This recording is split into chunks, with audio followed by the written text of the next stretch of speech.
Andres Messi. ৩৭ বছর বয়সী এ Argentine football তারকাকে চেনেন না এমন মানুষ হয়তো এ ধরায় খুঁজে পাওয়া যাবে না। জীবন্ত এই কিংবদন্তি জয় করেছেন সব, এমন কোনো শিরোপা নেই যা এলেন-10-এর দখলে নেই।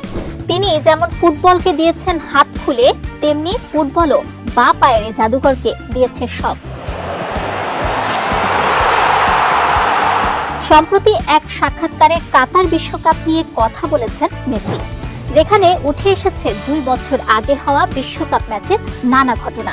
এসেছে বিশ্বকাপে ফ্রান্সের বিপক্ষে হওয়া ফাইনাল ম্যাচের কথাও। সাক্ষাৎকারে মেসি জানিয়েছেন, ফাইনালে ফ্রান্স দ্বিতীয় গোল দেওয়ার পর তার মুচকি হাসার কারণ। মেসি বলেন, সে সময় আমার মনে হচ্ছিল ফুটবল আমাকে বলছে এই বিশ্বকাপটা তোমার জন্য না। আমার মাথায় তখন ২০১৪ বিশ্বকাপের ফাইনালের কথা ঘুরছিল, মনটাও কেমন খারাপ হয়ে যাচ্ছিল।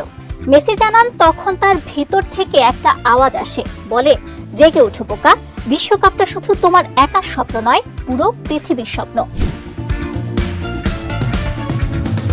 ঠিক তখনই উঠে দাঁড়ান মেসি, বলে ওঠেন, আজ কেউ তোকে থামাতে পারবে না। সাক্ষাৎকারে এভাবে সেদিনের স্মৃতিচারণ করেন মেসি। এর পরের ঘটনা সবারই জানা।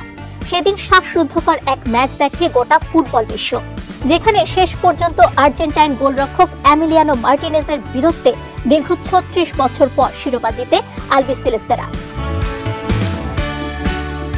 সেদিনের ম্যাচ যারা দেখেছেন তারা জানেন, সর্বকালের সেরারা কখনো হার মানেন না। এভাবেই বারবার উঠে দাঁড়িয়ে রচনা করেন ইতিহাস।